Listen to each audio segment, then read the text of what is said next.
할렐루야. 수요 모임에 오신 모든 분들을 주님의 이름으로 환영하고 축복합니다. 이 시간 먼저 사도신경으로 우리의 신앙을 고백하겠습니다.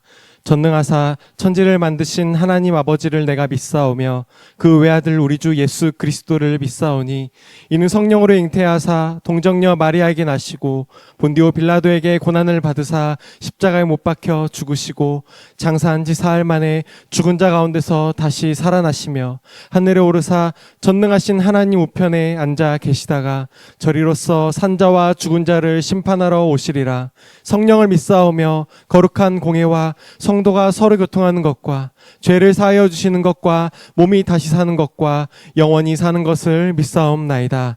아멘. 이 시간 함께 우리 찬양하기 원합니다. 찬양하실 때 세상의 다른 어느 무엇도 아닌 오직 예수님만을 의지하겠다는 그 마음의 결단으로 함께 찬양하겠습니다.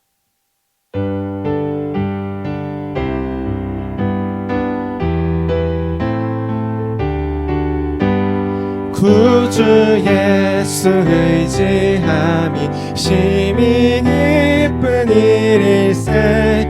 영생 허락 받았으니 의심하 주 없도다. 예수 믿는 것은 받은 증거 많도다. 예수 귀한 예수 믿음 더욱 주소서. 구주 예수 의지함이 심히 기쁜 일일세. 주를 믿는 나의 맘을 그의 피에 적시네. 예수 믿는 것은 받은 증거 많도다. 예수 귀한 예수 믿음 더욱 주소서. 구주 예수 의지하여 죄악 벗어버리네. 안위 받고 영생함을 주께 모두 얻었네. 예수 믿는 것은 받은 증거 많도다. 예수 귀한 예수 믿음 더욱 주소서. 구주 예수 의지하여 구원함을 얻었네. 영원 무궁지나도록 함께 계시리로다. 예수 믿는 것은 받은 증거 많도다. 예수 귀한 예수 믿음 더욱 주. 예수 믿는 것은 받은 증거 많도다. 예수 귀한 예수 믿음 더욱 주소서. 아멘. 믿음의 믿음을 더하실 주님을 소망합니다. 주님께서는 우리를 온전케 하십니다. 주님 안에 우리를 향한 그 사랑과 회복을 발견하기를 원하는 마음으로 함께 찬양하겠습니다.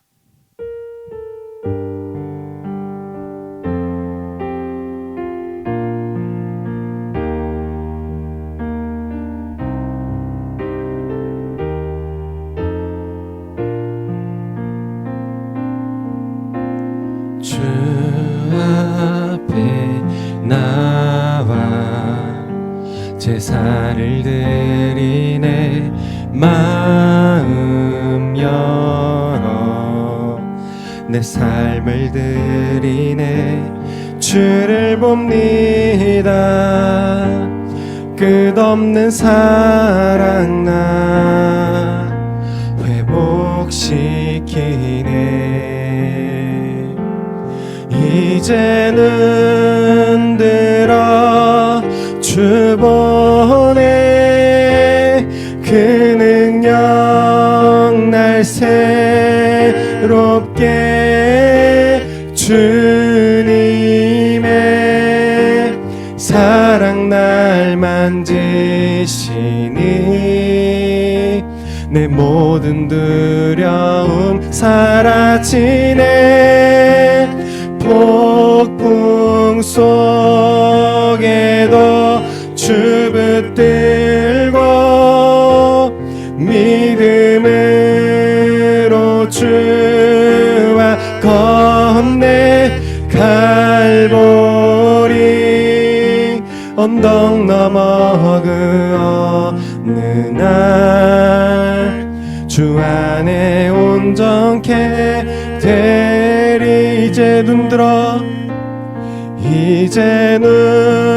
눈들어 주 보내 그 능력 날 새롭게 해. 주님의 사랑 날 만지시니 내 모든 두려움 사라지네. 폭풍 속에도 주 붙들고 믿음으로 주와 건네 갈보리 언덕 너머 그 어느 날 주 안에 온전케 되리. 하나님 한 번도 나를 하나님 한 번도 나를 실망시킨 적 없으시고 언제나 공평과 은혜로 나를 지키셨네. 지나온 모든 세월들 지나온 모든 세월들 돌아보아도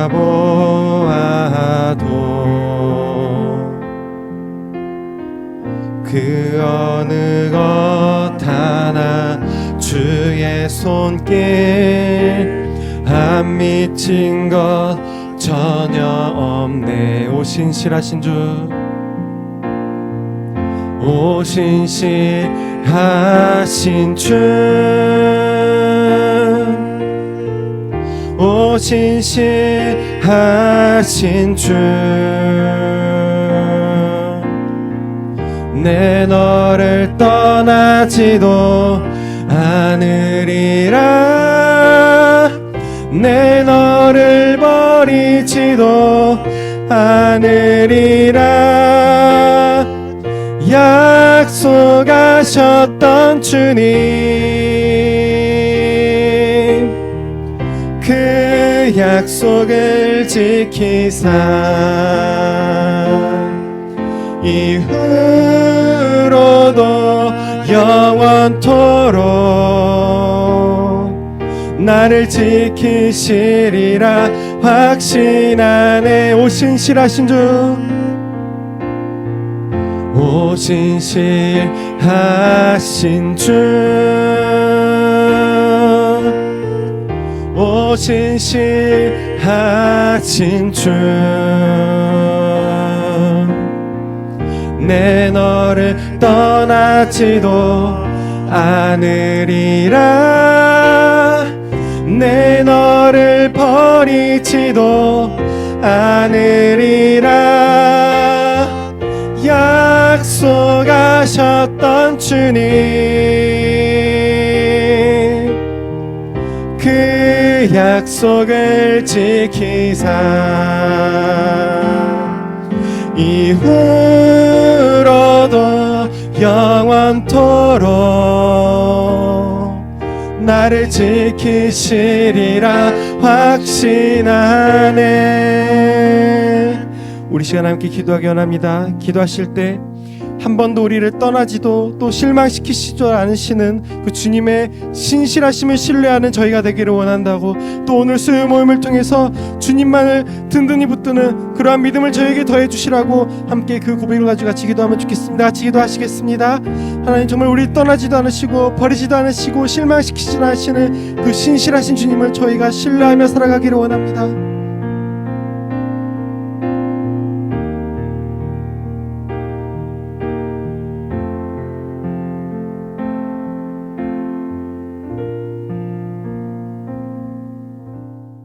사랑의 하나님, 감사합니다. 오늘 이 저녁에도 저를 불러주셔서 이렇게 하나님 전에 나와 예배하고 찬양하고 기도하고 말씀 볼 수 있게 허락하여 주심을 감사합니다. 오늘 우리가 드리는 이 예배를 기뻐 받아주시고, 또 정말 우리 각 사람에게 꼭 필요한 은혜와 또 하나님의 뜻을 발견하는 시간이 되게 도와주시고, 그 말씀대로 그 뜻대로 살아갈 수 있는 우리 모두가 될 수 있도록 하나님 붙잡아 주시옵소서. 아버지, 이 시간 하나님을 뜨겁게 만나길 원합니다.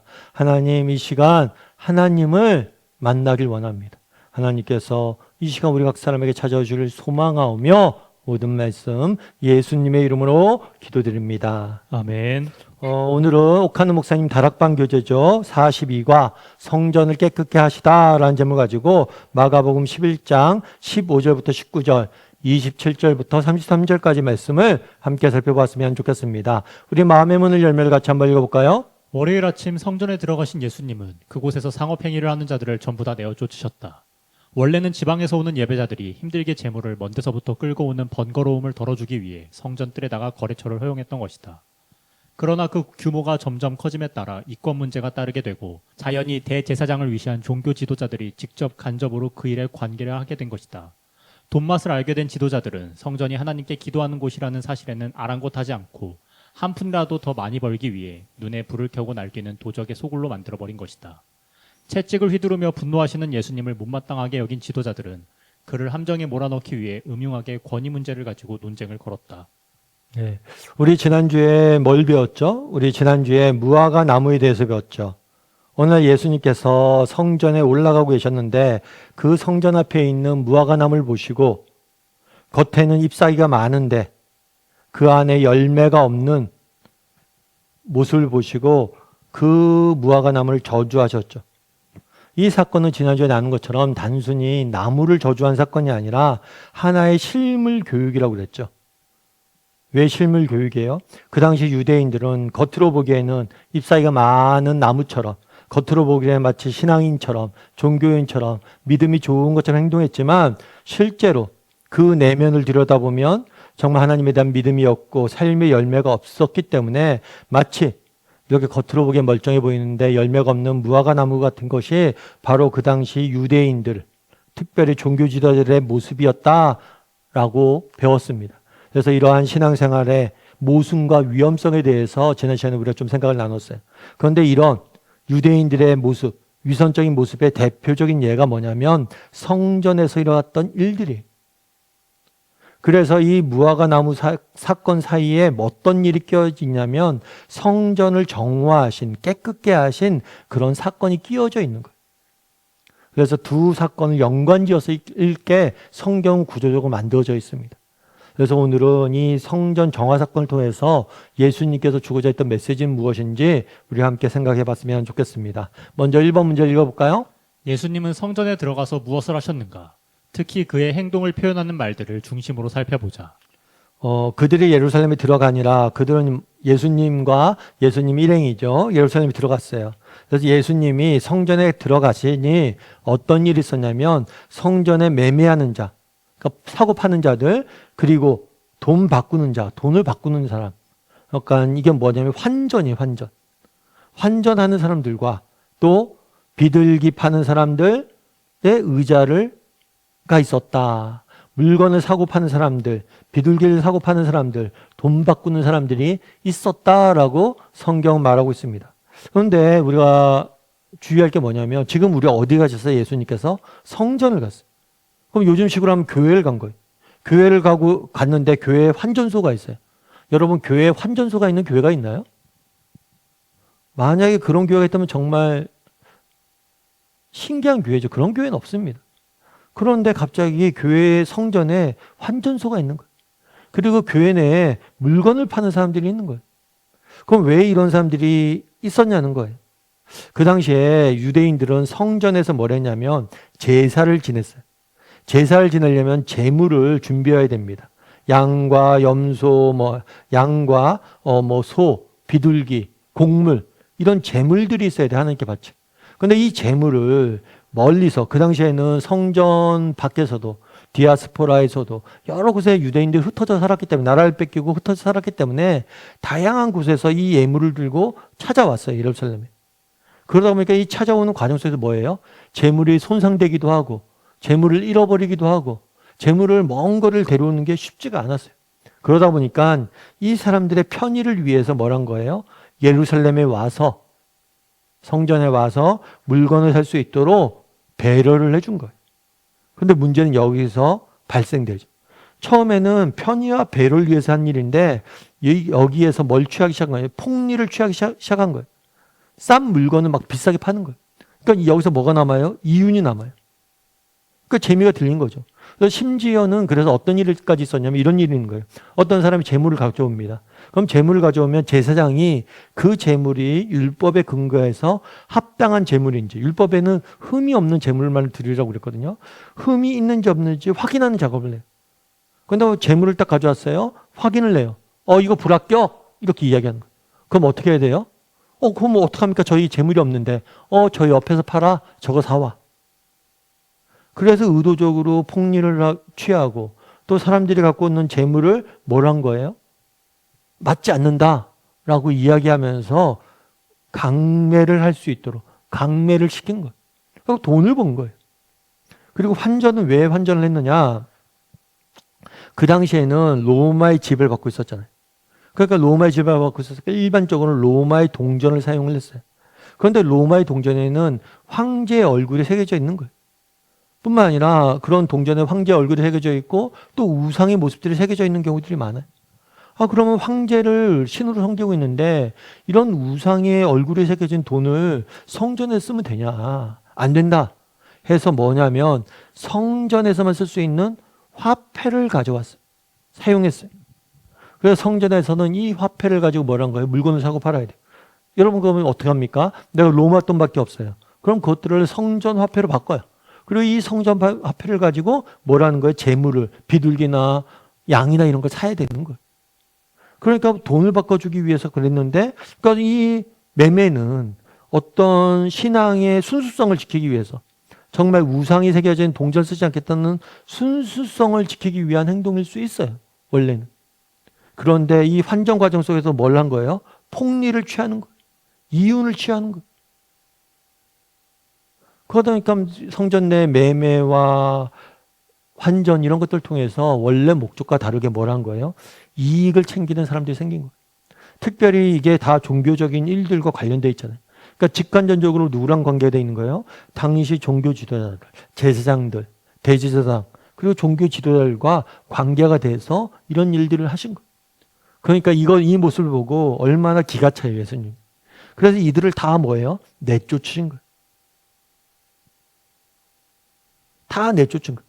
내쫓고 둘러엎으시고 아무것도 팔지 말도록 허락하지 않으셨던 거예요. 굉장히 파괴적인 모습을 보여주신 거죠. 그럼 왜 예수님께서 이렇게 하셨을까요? 우리 2번 문제 같이 한번 읽어볼까요? 요한복음 2장 17절에서는 성전을 깨끗하게 하시는 예수님의 모습을 보고 제자들이 주의 전을 사모하는 열심이 나를 삼키리라는 말씀을 기억했다고 전한다. 하나님을 위해 당신은 예수님처럼 분노해 본 적이 있는가? 오늘날 우리의 문제는 하나님을 위해 분노를 느끼며 행동해야 할 일에 대해 입을 다물고 비겁하게 처신하는 데 있다고 보지 않는가? 각자의 생각을 말해보라. 요한복음에 이렇게 돼 있어요. 제자들이 성경 말씀에 주의 전을 사모하는 열심히 나를 삼키리라 한 것을 기억하더라. 그러니까 제자들이 예수님이 이때도 똑같은 거예요. 성전을 깨끗게 하신, 정화하신 일이 있었어요. 그걸 보고 어떤 게 생각났다고 그랬어요? 성경 말씀이, 이건 시편 말씀이거든요. 시편 말씀이 생각난 거예요. 그런데 어떤 말씀이 그럼 생각나냐? 주의 전을 사모하는 열심히 나를 삼키리라. 다르게 말하면 그날에 성전 정화를 했어요. 이것도 왜 했냐는 거예요. 그건 뭐예요? 주의 전을 사모하는 열심, 하나님의 전을, 하나님 나라를 사모하다 보니까 그 사모하는 것, 그 열심 때문에 정말 이렇게 모든 것을 내쫓고 뒤집어 엎고 이렇게 했다는 거예요. 그래서 하게 된 동기는 뭐냐면 하나님의 전을 뭐예요? 사모하는 열심. 그러니까 교회에는 뭐 다 와야 된다고요? 교회는 교회 다 와야 된다. 성전은 성전 다 와야 된다. 그런데 성전이 성전답지 않고 뭘 한 거예요? 장사 소관이 된 거잖아요. 그러니까 뭐예요? 하나님께서 그것들을 성전답게 만들기 위해서 예수님께서 깨끗게 하신 거예요. 그래서 주의 전을 사모하는 열심으로 그것들을 했다라고 하는 거죠. 그런데 오늘 본문의 문제 이렇게 돼 있죠. 하나님을 위해 당신은 예수님처럼 분노해 본 적이 있는가? 여러분, 우리도 이렇게 분노해 본 적이 있습니까? 예, 여러분, 우리도 이런 분노를 느낀 적이 있죠. 정말 현실 교회의 잘못된 모습이나 정말 현실 그리스도인의 잘못된 모습을 보고 안타까워하고 분노해 본 적이 있죠. 매스컴을 통해서 정말 목사답지 않고 목사답지 않은 목사나 성도답지 않은 성도의 이야기가 나오면 얼마나 우리가 안타깝습니까? 그리고 그로 인해서 때로는 뭐 하는 경우도 있어요? 분노하는 경우도 있잖아요. 그런 경우가 있는지, 왜 그랬는지 한번 이야기를 나눠보세요. 그리고 사실은 이런 정말 하나님 나라를 위한 분노, 이건 일종의 거룩한 분노라고 할 수 있겠죠. 예수님도 분노하신 적이 있어요. 그런데 이 분노는 악한 분노가 아니라 거룩한 분노. 그런데 우리가 조심할 필요가 있어요. 우리가 거룩한 분노도 하지만 뭐 할 수도 있어요. 성경은 분노에 대해서 긍정적으로만 보지 않아요. 성경은 너희가 분노하지 말라라고도 가르칩니다. 그럼 목사님 왜 한쪽에서 분노하지 말라고 가르치는데 한쪽에서는 예수님께서 분노하셨다라고 이야기합니까? 분노하지 말라라고 이야기한 것은 거룩한 분노가 아니에요. 악한 분노를 의미해요. 분노라고 해서 모든 것이 다 옳지도 모든 것이 틀린 것도 아니에요. 거룩한 분노와 악한 분노가 다른 거죠. 그러면 목사님 어떻게 거룩한 분노와 악한 분노를 구분할 수 있습니까? 여러분, 우리도 마찬가지예요. 여러분, 우리가 분노하는데 우리가 거룩한 분노를 할 때도 있지만 어떤 분노를 할 때도 있어요? 악한 분노를 할 때도 있어요. 악한 분노라면 그건 버려야 돼요. 정말 오늘 잠자기 들기 전에 다 풀어야 돼요. 그럼 악한 분노와 거룩한 분노를 어떻게 할 수 있습니까? 오늘 본문에 보면 이렇게 되어 있잖아요. 주의 전을 사모하는, 정말 내가 분노했어요. 거룩한 분노의 특징이 뭐냐면 하나님을 위한 것이고 다른 사람을 위한 것이 거룩한 분노예요. 목적이. 그런데 나를 위한, 나의 의를 드러내고 나의 자랑을 드러내고 나의 주장을 관철하기 위한 분노라면 그건 좋은 분노가 아니에요. 그건 거룩한 분노가 아니에요. 그래서 우리가 늘 돌아봐야 돼요. 정직히 한번 점검해봐요. 분노를 했어요. 그런데 정말 이것이 나를 위한 건가? 하나님을 위한 건가? 나를 위한 건가? 다른 사람을 위한 건가? 나를 위한 분노라면 그것은 결코 나를 위하지도 않고 다른 사람을 위하지도 않아요. 왜요? 그런 분노는 파괴적이기 때문이에요. 악한 분노를 왜 분노하지 말라고 그러냐? 이 악한 분노는 파괴적이기 때문이에요. 그래서 또 우리가 주의 깊게 봐야 돼요. 나는 정말 하나님을 위한 분노하고 있는가? 나를 위한 분노하고 있는가? 두 번째로 주의 전을 사모하는 열심이라고 이야기했어요. 사랑의 사랑, 동기가. 여러분, 분노합니다. 거룩한 분노의 동기는 뭐예요? 사랑이. 그런데 악한 분노의 동기는 뭐예요? 미움이. 여러분, 이거 조심해야 돼요. 정말 내가 분노했어요. 그런데 정말 나는 거룩한 분노인 줄 알았어요. 그런데 알고 보니까 그 분노의 동력이 미움이에요. 그럼 멈춰야 돼요. 정말 진심으로 하나님 나라를 또 서로를 아끼고 사랑해서 하는 분노라면 그거는 거룩한 분노가 될 수 있겠죠. 그런데 정말 우리가 분노하되 악한 분노와 거룩한 분노를 잘 살펴봐야 돼요. 특별히 여러분, 선한 의도로 시작했다가도 분노하다 보면 분노 자체가 악해질 수가 있어요. 감정이 휩싸여서 미움이 커져서 미움에 의해서 분노할 수 있어요. 그래서 늘 점검해봐야 돼요. 그래서 우리가 정말 뭘 해야 돼요? 때로는 분노할 줄 아는 사람이 되어야 됩니다. 그런데 우리의 분노는 거룩한 분노가 되어야 돼요. 그래서 때로는 우리가 분노할 줄 알아야 돼. 분노할 줄 아는 사람이 되어야 돼. 다만 우리의 분노가 정말 악한 분노가 아니라 어떤 분노가 되어야 돼요? 거룩한 분노가 돼야 돼. 거룩한 분노. 그래서 그럼 거룩한 분노는 어떻게 하면 거룩한 분노가 될 수 있습니까? 어떻게 하면 우리가 분노할 수 있습니까? 여러분 먼저 자신에게 분노하세요. 자신에게 먼저 분노하세요. 내 자신의 모습을 돌아보고 정말 내가 성도답지 않은 모습이 있던가? 그럼 분노하세요. 내 자신의 모습을 보고 분노를 내야 돼. 내 자신의 모습을 보고 열심을 내야 돼. 그런 다음에 내가 정말 내 자신에 대해서 그렇게 분노하고 내 자신의 그런 모습들을 정말 정직히 돌아본 다음에 그런 다음에 다른 사람을 향해서 그런 다음에 그 폭을 넓혀가야 돼. 한번 이야기를 나눠보세요. 분노해 본 적이 있는지 또 우리가 어떻게 하면 거룩한 분노를 할 수 있을지 이야기를 좀 나눠보면 도움이 될 것 같아요. 우리 3번 문제 같이 한번 읽어볼까요? 우리가 속해 있는 교회는 어떤가? 주님이 보실 때 하나님께 예배하고 순종하는 일보다 서로 간의 이해관계, 이권 문제 등 다른 문제로 교회가 해야 할 본분에서 벗어나고 있는 경우가 없는지 반성해보자. 여러분 이런 경우가 있을 수 있어요? 없어요? 있을 수 있어요. 여러분 이민교회 같은 경우가 있잖아요. 이민교회는 되게 독특해요. 사람들이 뭐 예를 들어서 이민을 가거나 해외에 나가요. 주재원을 하거나 외국에 해외 나가면 예수님을 믿는 경우들이 많아요. 왜냐하면 외국에 같은 경우에는 커뮤니티 자체가 어떤 거예요? 한인 중심으로, 그러니까 교회 중심으로 모든 한인 커뮤니티가 형성돼 있어요. 그래서 한인 커뮤니티가 있다 보니까 교회에 나가는 거죠. 교회 나갈 때 뭘로 나가냐면 교회 나갈 때 비즈니스를 하기 위해서 나가는 경우도 있다고 그러다 보니까 한인들이 교회에 많이 모였으니까 그 사람들에게 뭔가 무엇인가 팔려면 나가는 경우들이 있다고 그래요. 또 어떤 경우에는 뭐 사소하게 교회 왜 나가냐? 밥을 줘서 한식을 줘서 함께 한식 해결할 수 있으니까 나갈 수 있는 거.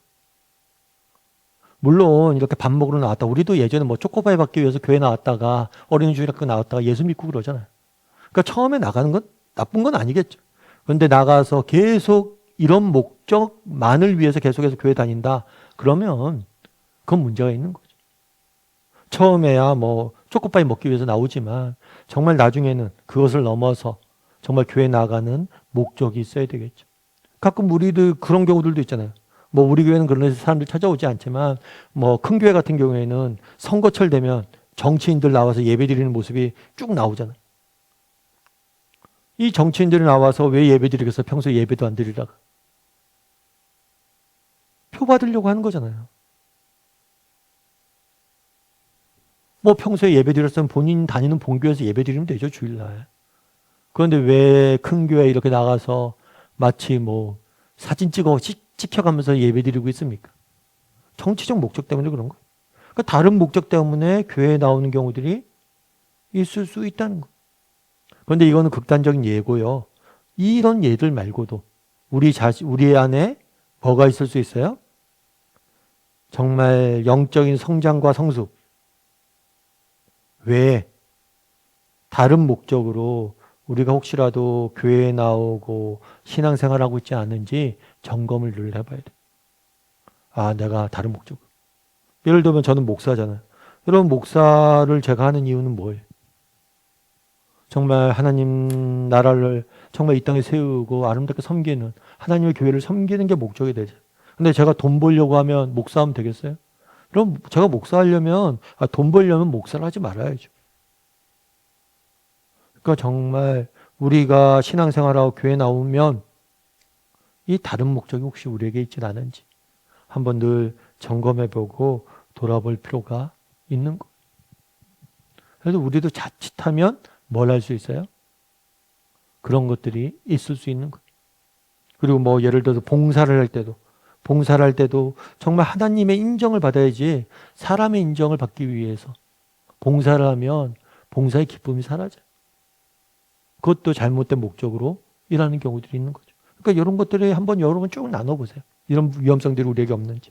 4번 문제 같이 한번 읽어볼까요? 예수님이 성전을 청결케 하는 것을 보고 대제사장과 서기관들은 어떻게 하였는가? 그리고 그 이유는 무엇이라고 생각하는가? 대제사장들과 서기관들이 뭐라고 했냐면 예수를 어떻게 죽일까 꾀했다. 그러니까 예수님을 죽이려고 모의한 거예요. 예수님을 죽이려고 한 거죠. 그럼 왜 예수님을 죽이려고 했을까요?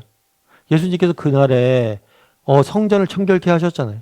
이 성전을 청결케 하신 거는 결국엔 누구에게 대한 도전이에요? 당시 종교 지도자들에 대한 도전이잖아요. 왜냐하면 이들이 다 허락한 거잖아요. 자기들이 허락한 일을 뭐예요? 도전한 거예요. 그런데 한번 생각해 볼 게 또 한 가지 있어요. 그건 뭐냐면 그날에 예수님이 이걸 쫓아냈잖아요. 쫓아냈는데 사람들이 다 쫓겨났어요. 물론 그것은 예수님이 갖고 있는 신적 권위 때에 사람들이 굴복해서 그런 걸 거예요. 그럼에도 불구하고 사람들이 이렇게 순순히 나간 건 뭐예요? 자기들도 잘못된 걸 아는 거예요. 이 종교지도자들도 아는 거예요. 자신들이 잘못했다는 거예요. 그럼 성전을 예수님께서 이렇게 청결을 했어요. 예를 들어서. 야, 그러면 진짜 바른 종교지도자라면 어떻게 하겠어요? 진짜 그런 일이 있었어? 우리 성전에 그런 문제가 있었어? 야, 그거 빨리 해결하자. 이렇게 나와야지 정상적인 반응이죠. 오히려 이렇게 하니까 뭘 하려고 그래요? 예수님을 죽이려고 모의하잖아. 그러니까 문제가 큰 거예요. 이들도 자신들이 잘못한 걸 알고 있었어요.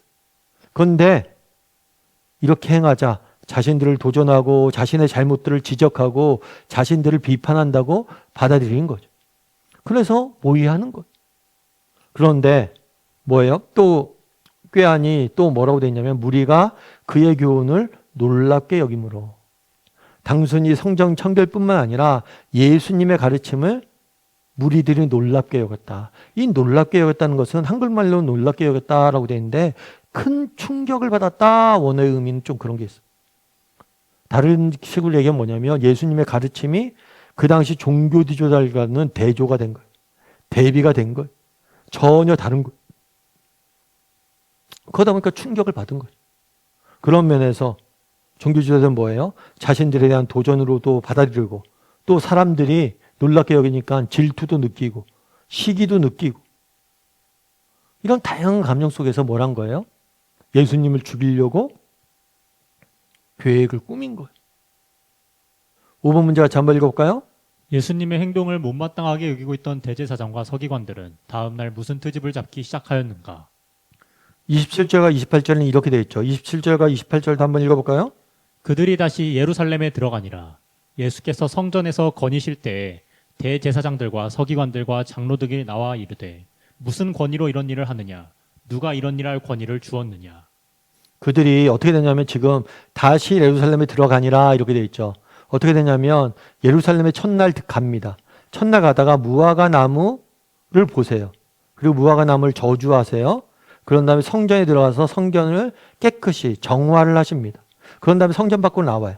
그리고 그 다음날 성전에 다시 들어가는데 무화과 나무가 메말라 있는 것을 보게 돼요. 그래서 베드로가 이야기하죠. 메말랐습니다 라고 심판이 임한 것들을 보여줘요.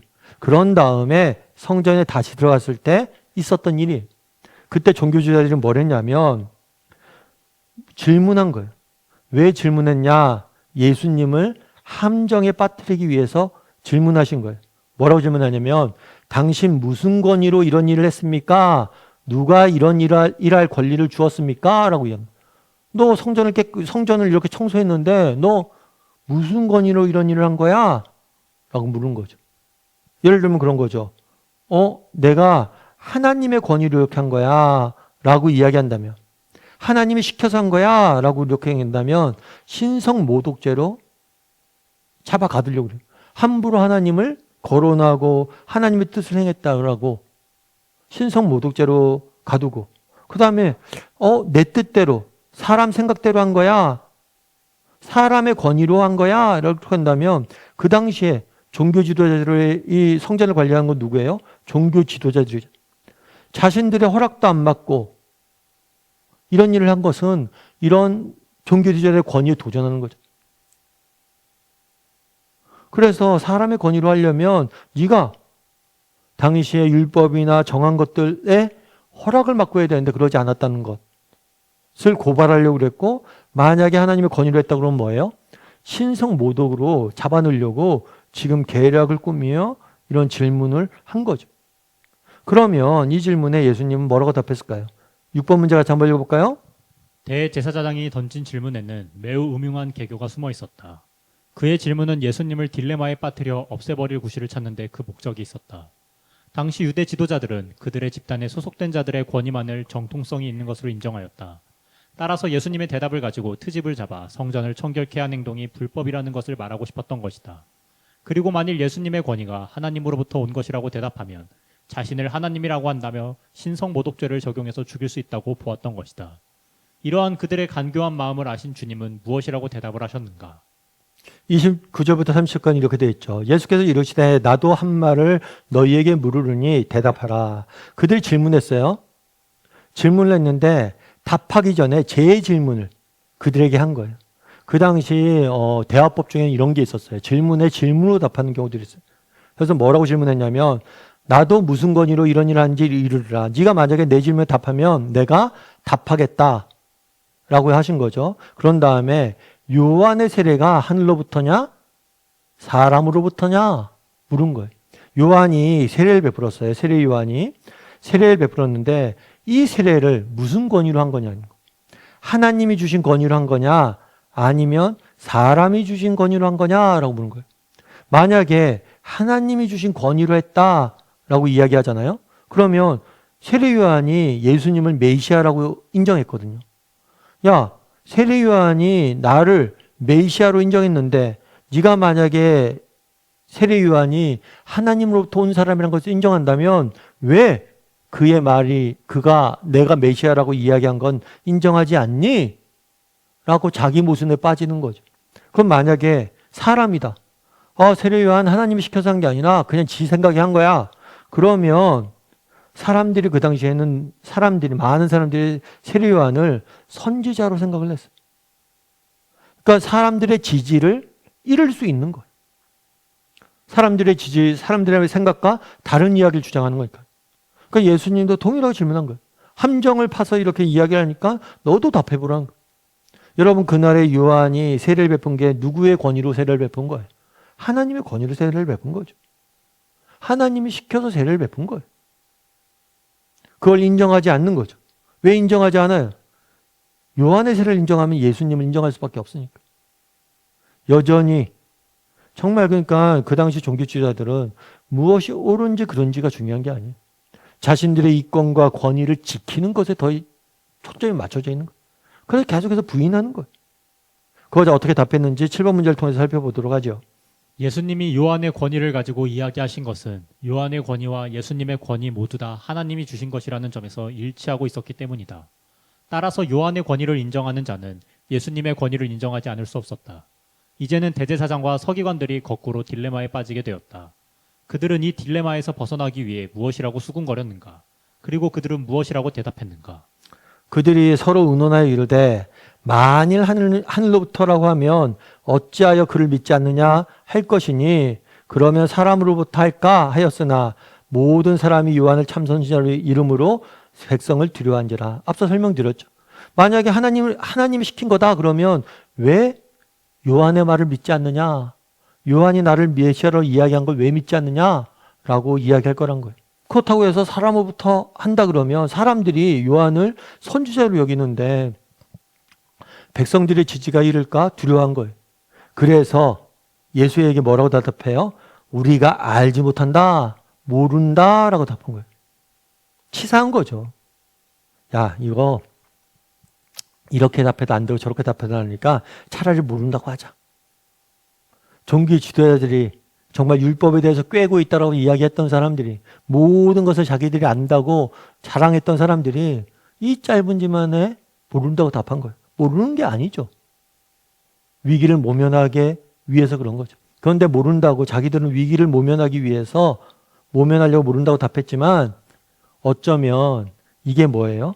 그들의 영적인 상태를 정확히 보여주는 거예요. 그들은 영적인 무지에 빠져 있는 거예요. 영적인 어둠 가운데 빠져 있는 거예요. 그래서 알지 못하는 거, 보지 못하는 거.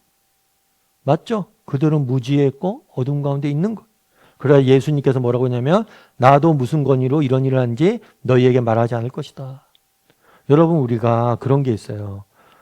우리가 복음이라는 것, 하나님의 말씀이라는 것, 정말 내가 이것들 안 받아들이고 거부하려는 사람들, 이 사람들에게 아무리 전해도 뭐예요? 믿지 않아요. 그러니까 사실은 우리가 전도하다 보면 그런 걸 많이 느껴요. 아니 이거를 따져보이고 논리적으로 이해가 돼서 이해가 안 되기 때문에 안 믿는 사람들이 보다는 그냥 믿지 않으려는 마음, 거부하려는 마음, 의지적으로 믿음을 거부하는 경우들이 너무 많아요. 사실 하나님께서는 진짜 무지, 진짜 믿고 싶은데 이해가 잘 안 돼요. 그래서 잘 믿기지가 않아요. 이런 건 이해하세요. 지적으로 정말 아직까지 내가 확신이 없는 경우들이 있을 수 있죠. 그런 경우는 끊임없이 말씀을 전하면 돼요. 그런데 정말 회복받지 못하고 정말 구원받지 못하는 건 뭐냐면 의지적으로 무조건 거부하는 거예요. 들으려고도 안 하고 생각도 안 하고 알아보려고도 안 하고 거부하는 거예요. 그 당시 유대인들은 그랬던 거예요. 그러니까 이렇게 거부하고 있으니까 내가 뭐예요? 말할 게 없다는 거예요, 너희들. 너희들은 내가 아무리 이야기해도 들을 마음도 없고 받아들일 생각도 없고. 그래서 내가 말할 필요가 있겠냐라고 말씀하신 거죠. 8번 문제 같이 한번 읽어볼까요? 대제사장과 서기관들의 답변은 그들이 가지고 있었던 치명적인 약점을 드러내는 것이었다. 그것이 무엇인지 각자의 생각을 이야기해보자. 네, 한번 이야기해 보세요.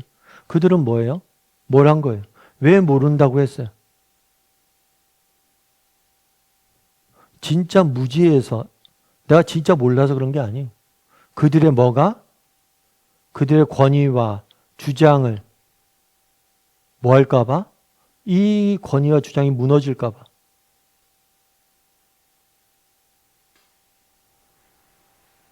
그럴까 봐 뭘 한 거예요? 거부한 거예요. 9번 문제 같이 한번 읽어볼까요? 우리는 어떤가? 현실적으로 자신이 불리하다 생각이 들면 양심적으로 진실이 어디에 있는가를 잘 알면서도 모른다고 시치미를 떼거나 부인한 일은 없는가? 여러분 한번 이야기를 해보세요. 그러니까 어떤 게 옳고 그름이 있잖아요. 진리가 있잖아요. 그 다음에 현실적인 이득이 있잖아요. 그런데 현실적인 이익 때문에 이 진리에 대해서 외면한 적은 없는지. 이런 경우들이 있을까요? 없을까요?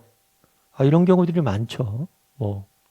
그런 거 예를 들어서 아주 심플한 예는 그런 경우죠. 운동 경기를 해요.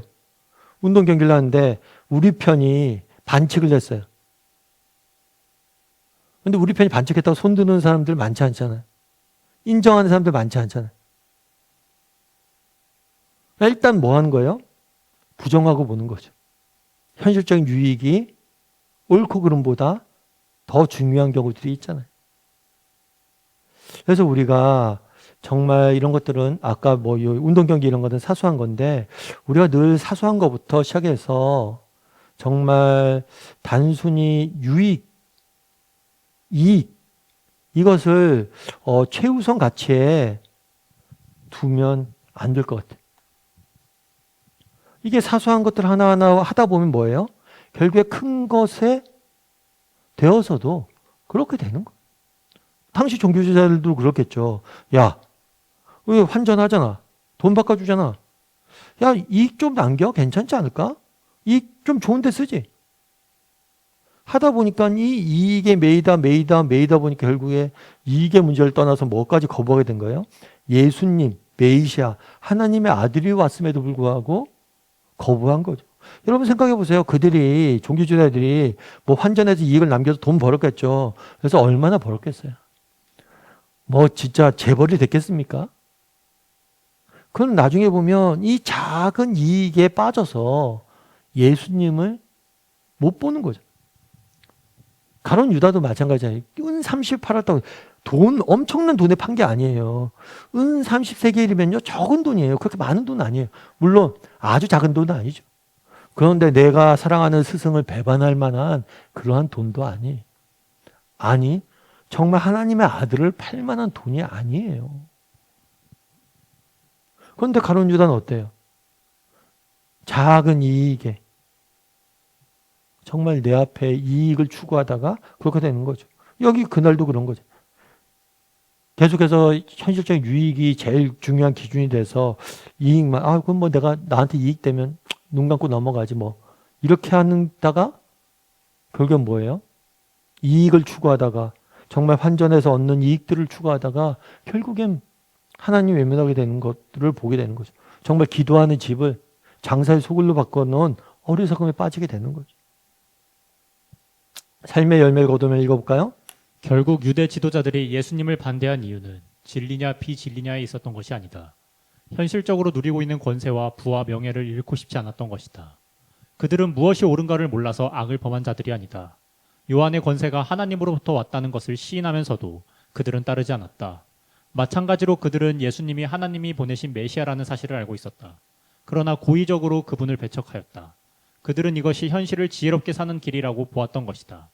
당신에게도 이런 문제가 남아있지 않은지 솔직하게 이야기해보자. 네, 한번 이야기해 보세요. 이런 문제가 남아있지 않은지.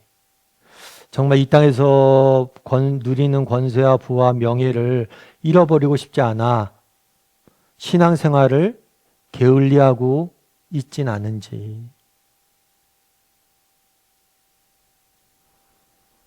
한번 점검해 보세요. 정말 이 땅의 부와 명예와 누리는 것들 여러분들 있잖아요. 그런 것들 하느라고 예수님 외면하고 신앙생활을 게을리하고 있진 않은지 한번 점검해 보세요. 그리고 이런 것들을 누리려고 정말 바른 길을 가야 되는데 좀 덜 가고 있진 않은지 한번 조금 나눠보세요. 그리고 저는 어렸을 때 그런 이야기를 많이 했어요. 그러니까 우리 많이 들었던 것 같아요. 야, 목사도 마찬가지고 기독교인도 말로 야, 우리가 선택의 순간에 뭘 해야 될지 모르면 손해보는 길을 선택해. 그때 선배들은 그렇거든요. 손해보는 길을 선택하라고 그냥. 그게 결국에 우리가 걸어갈 길이고 그게 결국에는 우리를 위한 길이라고. 그런데 요즘은 그렇게 할 수 있나요? 여러분 차라리 이렇게 하는 게 편해요. 그냥 손해보자. 손해보는 길. 그게 멍청할지 모르지만 그게 어쩌면 우리가 걸어갈 길일지도 몰라요. 왜냐하면 내가 손해를 안 보고 이익을 보기 위한 길을 걷다 보면 우리가 잘못된 길로 갈 확률이 크기 때문에 내가 손해봐야겠다라고 손해봐야겠다 생각하면 바른 길을 선택할 수 있어요. 그런데 이익을 봐야겠다 하면 이 바른 길이 안 보일 수가 있는 거예요. 그래서 여러분 한번 생각해 보세요.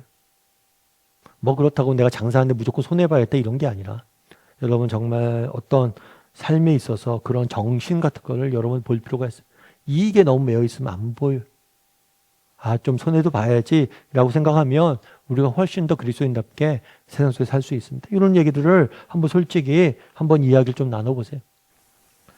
우리 잠깐 기도하고 마치도록 하겠습니다.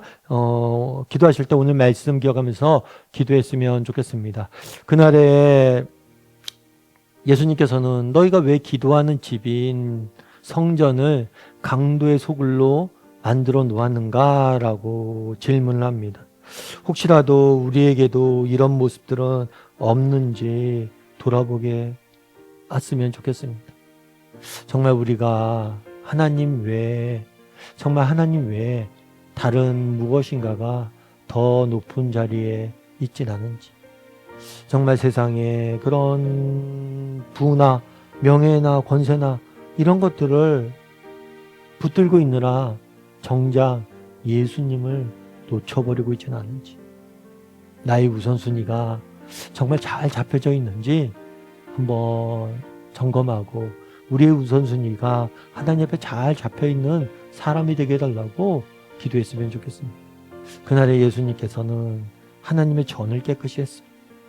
하나님과의 관계를 무엇보다도 바르게 세우기 위해서 노력하신 모습들을 보게 됩니다.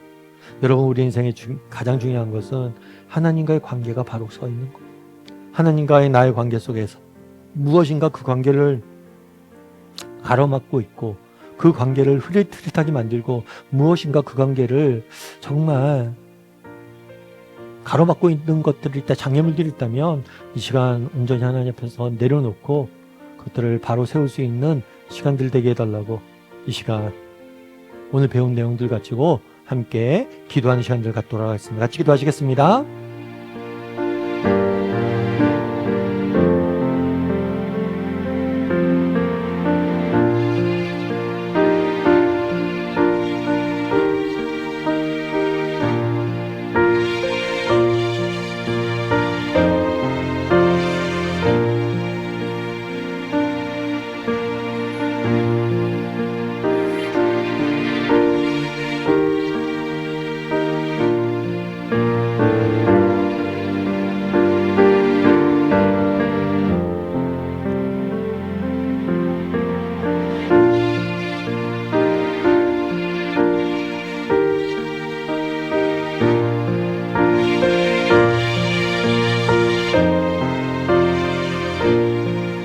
하나님, 그날에 하나님께서, 예수님께서 성전을 깨끗게 하는 모습들을 보게 됩니다.